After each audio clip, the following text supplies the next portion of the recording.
Welcome back to America's Voice Live. Airline CEOs are pushing back on discussions with the CDC on implementing mandatory COVID-19 testing on flights within the U.S. Airline officials on their fourth quarter earnings said that it was unclear when or if the requirements would come, and added that it would be a logistical challenge for the airlines. Oftentimes people are getting on their flights just a day before, not giving them enough time to actually have a test.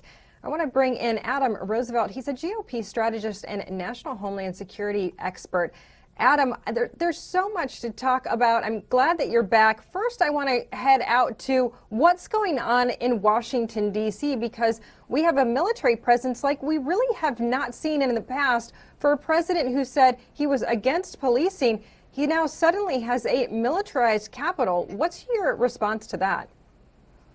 Definitely. Thank you for having me, Tudor. You know, this military deployment at the Capitol is entering its second month, and I think we all agree, average-day Americans living in the district and outside the district are questioning how long this will go on.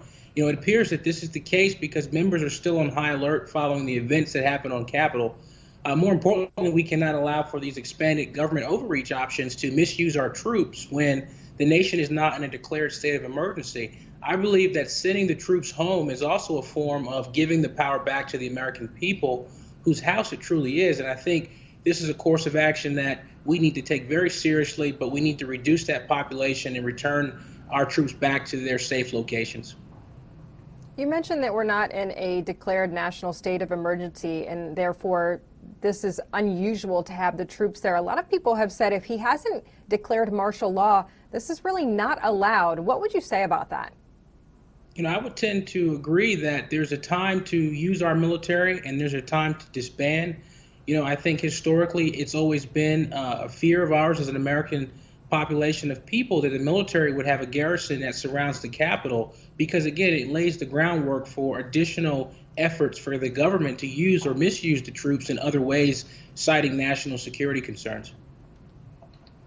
I want to move on to the TSA because this president, we just heard in our first segment, he came out and said, I'm not making law, I'm just changing policy.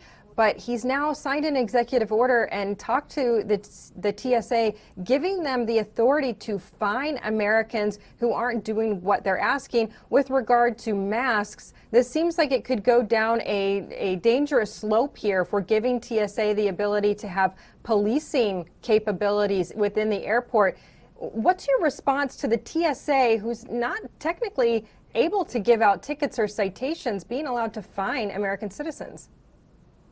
You know, during my time at DHS, I worked with TSA. From the presidential perspective, I think it's very dangerous to start with stating that the policies from the past administrations may have been damaging in his view, but just to roll back all policies in that regard based on that assumption or statement is incorrect. I would say that TSA is doing its job by carrying out President Biden's executive order on promoting COVID-19 safety, and that covers domestic and international travel corridors, but the strategy aims to penalize Americans who do not comply.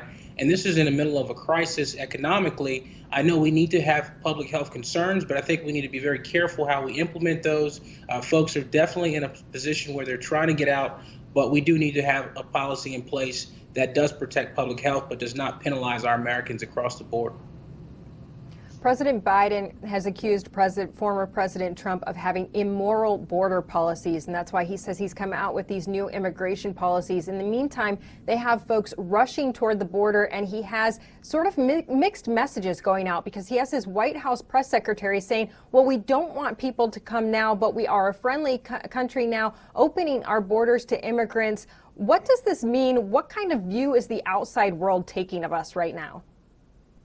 You know, our adversaries are definitely having a play day.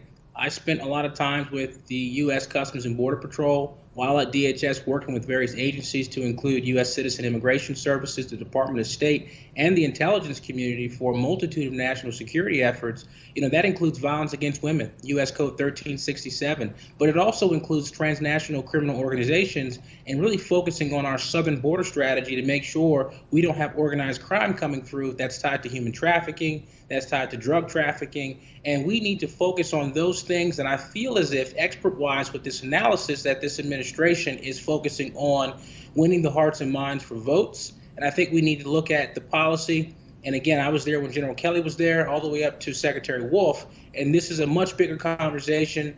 And right now, we're in a very serious time with this pandemic. And I don't think we have the economic resources to support this at all.